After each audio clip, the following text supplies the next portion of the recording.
दोस्तों, आज जो कॉमिक्स हम पढ़ेंगे उसका नाम है राम रहीम और ब्लैक फाइट। ये राम रहीम की कॉमिक्स है और ये उसकी बेस्ट कॉमिक्सों में से एक है। तो पढ़ते हैं इस सीरीज को, बहुत ही बढ़िया है। राम रहीम और ब्लैक फाइट। 22 जनवरी की एक रात टन वो 1 बज गया, लेकिन दोनों कम वक्त अभी तक घर वापस नहीं लौटे। आने दो, आज मैं इन दोनों की खबर लेकर ही रहूंगा। छूट देने का यह नतीजा कि वे बिना बताए रात देर गए तक आवारागर्दी करें और हम उनके लिए परेशान होते रहे। तभी फटफट हम शायद दोनों आ गए हैं। ट्रेन ठहरो, खोलता हूँ। दरवाजा खोल दी। डैडी आप? अंकल आप? हाँ मैं, आज शाम ही आया हूँ। दरवाजा बंद करके भीतर आओ, फिर मैं तुम दोनों की खैर खबर लेता हूँ। लगता है आज हमारी खैर नहीं। बिल्कुल, डैडी काफी गुस्से में है। कुछ देर बाद मैं पूछता हूँ, यह तुम दोनों रात देर गए तक कहाँ आवारागर्दी करते रहते हो? क्या तुम्हें अपनी मम्मी और घर की इज्जत की कोई परवाह नहीं? किसी का कोई भय नहीं? अरे आगे तुम दोनों। सॉरी डैडी, दरअसल हम दोनों कुछ दोस्तों के जोर देने पर उनके साथ नाइट शो देखने चले गए थे। लौटते वक्त मोटरसाइकिल खराब हो गई, इसलिए देर हो गई। हाँ अंकल, विश्वास नहीं होता, यह देखिए टिकट। यदि ऐसी बात थी तो कहीं से फोन कर दिया होता। बेटा, कम से कम हम तुम्हारे लिए चिंतित तो नहीं रहते। आज के बिगड़ते हालातों से तुम दोनों भी अच्छी तरह से परिचित हो। शहर में हर पल कुछ न कुछ घटता ही रहता है। आंटी, हमने फोन करने की काफी कोशिश की थी, लेकिन नंबर ही नहीं मिला। हो सकता है हमारे घर की लाइन में कोई खराबी आ गई हो। चुप रहो, मैं बेकार की बहानेबाजी नहीं सुनना चाहता। यह मेरी तुम दोनों को आखिरी चेतावनी है। अगर आज के बाद तुम रात को 9 बजे के बाद घर से बिना बताए गैर हाजिर हुए रहे तो मुझसे बुरा कोई और नहीं होगा, समझे? जी जी। राधा, तुम इन्हें खाना गर्म करके खिला दो, मैं सोने जा रहा हूँ। जी बहुत अच्छा। थैंक गॉड, जान बच गई। चलो चलो, तुम दोनों डाइनिंग रूम में चल कर बैठो, मैं खाना गर्म करके लाती हूँ। Thank you mummy. उसके बाद राम रिंग खाना खाकर सो गए। अगले दिन सुबह नाश्ते की टेबल पर, डैडी इस बार आप कितने दिन की छुट्टियों पर आए? 10 दिन की छुट्टी पर। वैसे मुझे यहाँ एक विशेष काम भी है। ओह, तभी ट्रेन ट्रेन ओ फोन। हाँ बैठे डैडी, मैं देखता हूँ। Hello, Ram speaking from Raghav house. Ram, मैं तुम्हारा चीफ अंकल बोल रहा हूँ। ओ अंकल, आप कहिए कैसे फोन किया? तुमसे एक जरूरी काम है। फिलहाल क्या कर रहे हो? नाश्ता कर रहा था। ठीक है, नाश्ता करने के बाद रहीम और तुम सीधे ऑफिस चले आओ, बाकी बातें यही होगी। Okay uncle, bye. फिर राम ने संबंध विच्छेद कर रिसीवर क्रेडिट पर रख दिया।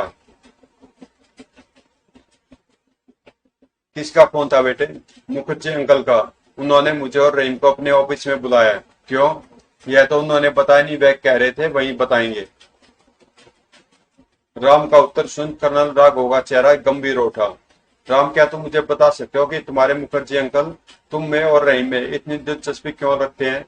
यस डैडी, मेरे विचार से तो उनकी दिलचस्पी का कारण हम दोनों के प्रति उनका असीम प्यार ही हो सकता है। बकवास। मैं उनकी असलियत अच्छी तरह से जानता हूँ। वे डबल सीक्रेट सर्विस के चीफ हैं और उनका किसी में इतनी दिलचस्पी लेने का कारण महज प्यार ही नहीं हो सकता।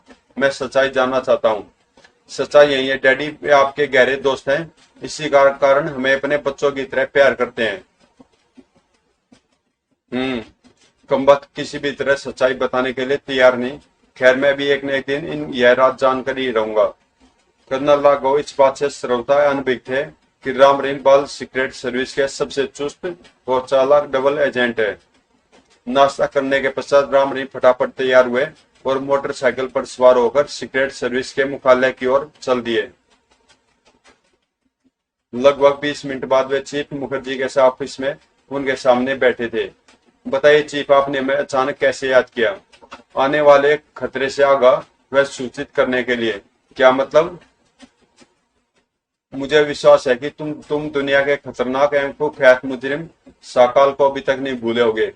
जी, हमने उस जैसा दुस्साहसी अपराधी आज तक नहीं देखा।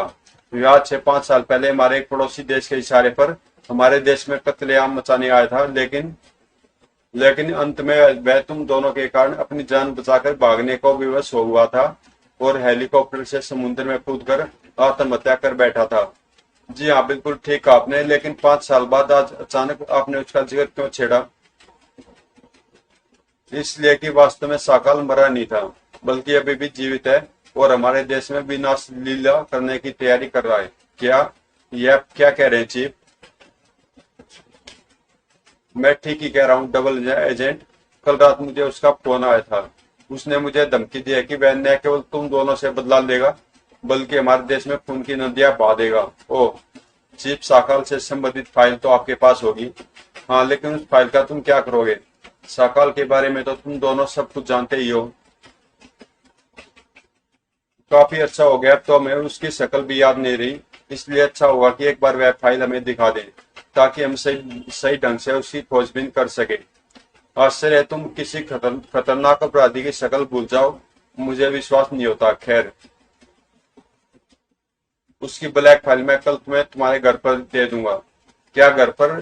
कल घर पर ही क्यों? अभी क्यों नहीं चीफ? राम, कहीं वास्तव में ही तो तुम्हारी भी याददाश्त कमजोर नहीं होगी। तुम अच्छी तरह जानते हो कि हर उस खूंखार मुजरिम की फाइल हमारे मुख्यालय के स्ट्रांग रूम में रहती है, जिसका केस हमारे विभाग को सौंपा जाता है। वो स्ट्रांग रूम का लॉक टाइम सेटिंग के हिसाब से ही खुलता है, यानी रात के ठीक 11 बजे। अतः इस समय मैं उसकी फाइल तुम्हें कैसे दे सकता हूँ? अरे हाँ, मैं तो भूल ही गया था। ठीक है चीफ, मैं कल आकर आपसे वह फाइल ले जाऊंगा। क्यों भाई, क्या कल तुम अपने 70वें जन्मदिन की दावत पर हमें नहीं बुलाओगे? है मेरा जन्मदिन?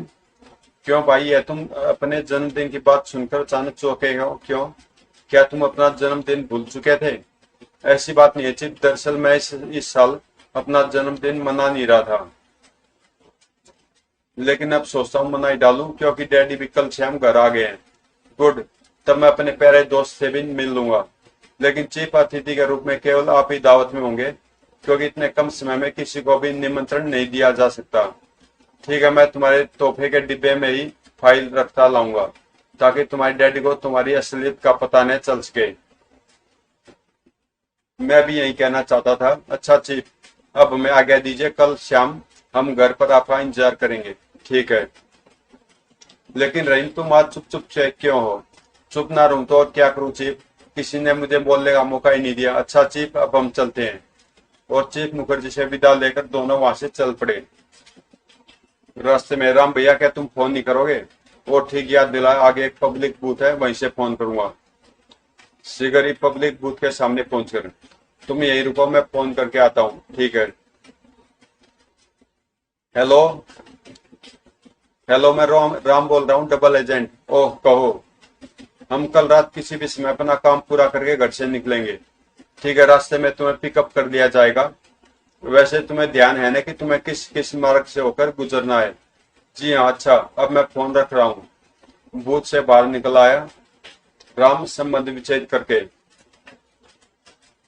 जल्दी। क्या रहा? मैंने कह दिया कि कल रात हमारी सिरदर्दी खत्म हो जाएगी। गुड। घर पहुंचने पर, बेटे क्यों बुलाया था तुम्हारे मुखर्जी अंकल ने? मेरे जन्मदिन का प्रोग्राम जानने के लिए। डैडी शायद वे इस बार मुझे कोई बढ़िया तोहफा देना चाहते हैं। लेकिन तुम्हारी मम्मी से तो मुझे यह पता चला कि मेरे न होने की वजह से तुमने इस बार अपना जन्मदिन मनाने का विचार त्याग दिया था, इसलिए तुमने कोई तैयारी भी नहीं की। हाँ डैडी, परंतु अब जब आप आ गए हैं तो मैंने अपना जन्मदिन मनाने का फैसला कर लिया है। परंतु मेहमानों के रूप में केवल मुखर्जी अंकल ही आएंगे। वे आपसे मिलना चाहते हैं, इसलिए मैंने उन्हें उन्हें डिनर पर बुला लिया है। यह तुमने ठीक किया, अपने मित्र से मिलकर मुझे भी बड़ी खुशी होगी। आओ अब चलकर खाना खा ले। जी चलिए, आओ रेन। और अगले दिन शाम के लगभग 7 बजे ट्रेन ट्रेन लगता मुखर्जी अंकल है। तुम लोग बैठो, दरवाजा मैं खोलता हूँ।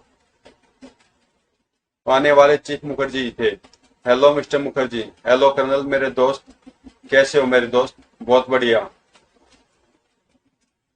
भाई, एक लंबे अरसे के बाद तुम्हें देखकर मुझे बहुत खुशी हो रही है। मुझे बहुत खुशी हो रही है, जिसका वर्णन नहीं किया जा सकता। भाई, अब अंदर भी आने के लिए कहोगे या यहीं से विदा कर दोगे? अरे भाई नहीं, आओ भीतर आओ। जन्मदिन मुबारक हो राम, मेरी तरफ से यह तोहफा स्वीकार करो। Thank you uncle. इस तोहफे को संभाल कर रखना राम, बहुत कीमती है। यह तोहफा कितना कीमती है यह बात आपसे ज्यादा साखाल जानता है। क्या मतलब? अचानक राम ने गिरगिट की तरह रंग बदला। मतलब यह कि अब आप चुपचाप अपने दोनों हाथ ऊपर उठा ले। व्हाट? राम? और आप दोनों भी खामोशी से अपने हाथ ऊपर उठा ले। यह तुम क्या बक रहे हो? तुम्हारा दिमाग तो ठीक है? मेरा रिवॉल्वर रैम करना नियम मानता कर्नल, अतः चुपचाप आज्ञा का पालन कीजिए। रेम, यह तुम क्या बक रहे हो? ओह राम, यदि यह तुम्हारा मजाक है तो ऐसा बेहुदा मजाक मुझे जरा भी पसंद नहीं। हटाओ अपना रिवॉल्वर मेरे सीने से। मैं मजाक नहीं कर रहा हूँ मिस्टर मुखर्जी। यदि अपने तुरंत ही आपने अपने हाथ ऊपर नहीं किए तो मैं आपको शूट कर दूंगा। राम रहीम के स्वर में हिंसकता को महसूस कर सबने अपने हाथ ऊपर उठा लिए। राम, मुझे लगता है तुम्हारा दिमाग फिर गया है या तुम पागल हो गए हो। आखिर इस हरकत का क्या मतलब है? क्या चाहते हो तुम? सिर्फ इस पैकेट और कर्नल के साथ चुपचाप यहाँ से निकल जाना चाहता हूँ। क्या समझे मिस्टर मुखर्जी? ओह नहीं, ओह नो। मैं कहती हूँ बंद करो अपनी बकवास। राम, मेरे विचार से मैं समय नष्ट न करके कर्नल राघव को लेकर यहाँ से निकल जाना चाहिए। ठीक कहते हो मिस्टर मुखर्जी। यदि आप अपनी जान की खैर चाहते हैं तो कोई भी गलत हरकत करने की चेष्टा मत करना, वरना वो आखिर यह राम रहीम को क्या हो गया है? कहीं ये किसी योजना के अंतर्गत तो यह सब नाटक नहीं कर रहे? और कर्नल, यदि आप अपनी पत्नी की सलामती चाहते हैं तो चुपचाप हमारे साथ बाहर चलिए। मैं कहता हूँ बंद कर अपनी बकवास बेशरम। जिसे तुम मारने की धमकी दे रहा है वह तेरी माँ है। मेरे पास समय कम है कर्नल, मैं 3 तक गिनती गिनूंगा। यदि आप चुपचाप हाथ उठाकर दरवाजे की तरफ न बढ़े तो मैं बेहिचक राधा देवी को गोली मार दूंगा। और ये राम रहीम हरगिज नहीं हो सकते। जरूर दाल में कुछ काला है, लेकिन मजबूरी तो यह है कि इस स्थिति में मैं कुछ कर भी तो नहीं सकता। अपनी पत्नी राधा की जिंदगी की खातिर कर्नल राघव राम के रिवॉल्वर की जद में दरवाजे की ओर बढ़ने पर मजबूर हो गए। गुड, लेकिन ध्यान रहे कर्नल, आपकी छोटी सी भी भूल आपकी पत्नी के प्राण ले सकती है। चुपचाप द्वार खोलकर बाहर निकलिए कर्नल। कम वक्त कुछ भी तो करने का मौका नहीं दे रहा। काफी सतर्क और चालाक लगता है। खट। दरवाजा खोलकर कर्नल राघव तो बाहर निकल गए, परंतु उनके पीछे पीछे जैसे राम ने पैर बाहर निकालना चाहा, ढुशुम, ओह क्या हुआ? तभी धड़ाक, उफ। और जब तक वे संभलते, तुम दोनों का खेल खत्म हो गया शैतान छोकरो। तो तुम यह सब क्या चक्कर है? तुम में असली राम रहीम कौन है? असली राम रहीम हम ही है डैडी। लेकिन यह सारा चक्कर आपको हम बाद में समझाएंगे। पहले जरा इन दुष्टों की खैर खबर तो ले लें। फिलहाल आप इन दोनों के रिवॉल्वर कब्जे में कर लें और अंकल आप अपना तोहफा संभाल लें। बिल्कुल, यह सिर्फ तुम्हारे लिए है। कर्नल राघव और चीफ मुखर्जी ने तुरंत दोनों रिवॉल्वर और पैकेट पर अपना कब्जा कर लिया। हाँ तो प्यारो, अब यदि तुम दोनों अपनी हड्डियां नहीं तोड़वाना चाहते तो प्यारे बच्चों की तरह चुपचाप बता दो कि यह सारा चक्कर क्या है। हरगिज नहीं, तब तुम्हारे हाथ पैर जरूर टूटेंगे। कोशिश कर देखो। कहने के साथ ही नकली रहीम ने असली राम पर छलांग लगा दी और नकली राम ने असली रहीम पर, परंतु उन्हें अपना यह प्रयास बहुत महंगा पड़ा। उफ। आई क्यों पैरो, प्रसाद अच्छा लगा? मैं तुझे जिंदा नहीं छोड़ूंगा कुत्ते। हफ हफ। तभी रहीम ने इस बार गजब की फुर्ती दिखाई और ठक, आह, धड़ाक, उफ। उधर नकली राम ने भी असली राम पर ताबड़तोड़ आक्रमण किया। तो आह, असली राम रहीम को पल भर में धाराशायी होते देख कर्नल राघव गर्ज उठे। मैं कहता हूं रुक जाओ वरना गोली मार दूंगा। यह देख असली राम फुर्ती से खड़ा होकर बोल उठा, नो डैडी, गोली मत चलाना, इनसे हम ही निपटेंगे। लेकिन कुछ नहीं डैडी, अब यह मुकाबला हमारी इज्जत का प्रश्न बन गया है। ओह आओ कुत्तों, अब मैं देखूंगा कि तुम्हारे बाजुओं में कितना दम है। हा हा हा, चूहे शेरों का मुकाबला करने चले हैं। लो संभलो। लेकिन राम ने न केवल गजब की फुर्ती के साथ स्वयं को उसके आक्रमण से बचाया, बल्कि एक जबरदस्त ठोकर भी उसके चेहरे पर रसीद कर दी। थक आई।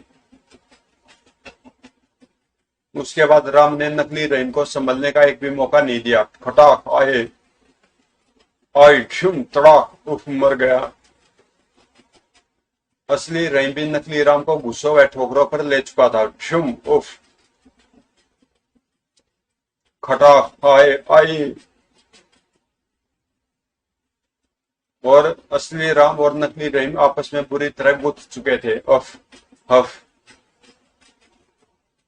किंतु सिगरी राम को एक मौका मिला और उसने नकली रहीम की कनपट्टी पर कराटे का भरपूर वार किया। आह! नकली रहीम को चकराकर गिरते देख कर्नल राघव, चीफ मुखर्जी व राधा देवी के चेहरे प्रसन्नता से खिल उठे। वेरी गुड, वाह, वो मारा, एक तो गया काम से। बेहोश हो गया कमबख्त। उधर असली रहीम भी नकली राम पर काबू पा चुका था। गड़प गड़प, छोड़ो मुझे, वरना यह फौलादी शिकंजा बैठे। अब तो यह तुम्हारे प्राण लेने के बाद ही छूटेगा। आई, नहीं रहीम, से मारना मत। तब तक रहीम अपनी पूरी शक्ति का इस्तेमाल कर चुका था। कड़ाक। रहीम ने नकली राम को जब अपनी भाव से मुक्त किया, राम लपक कर नकली राम के निकट पहुंचा। उफ, यह तुमने क्या किया रहीम, यह तो मर चुका है। आखिर यह सब क्या चक्कर है राम, कौन है ये दोनों? नकली राम रहीम का क्या रहस्य था? नकली राम रहीम कर्नल राघव और ब्लैक फाइल को क्यों और कहां ले जाना चाहते थे? साकाल के साथ उनका क्या संबंध था? असली राम रहीम कहां गायब थे और एन वक्त पर कैसे अपने घर वापस पहुंचे गए थे? क्या साकाल भारत में खून की नदियां बास का वह मरकर फिर कैसे जिंदा हो गया था? तो दोस्तों, इसका सेकंड पार्ट है राम रहीम और खून की प्यास। तो ये कॉमिक्स आपको कल मिल जाएगी पढ़ने के लिए, सेम टाइम पे।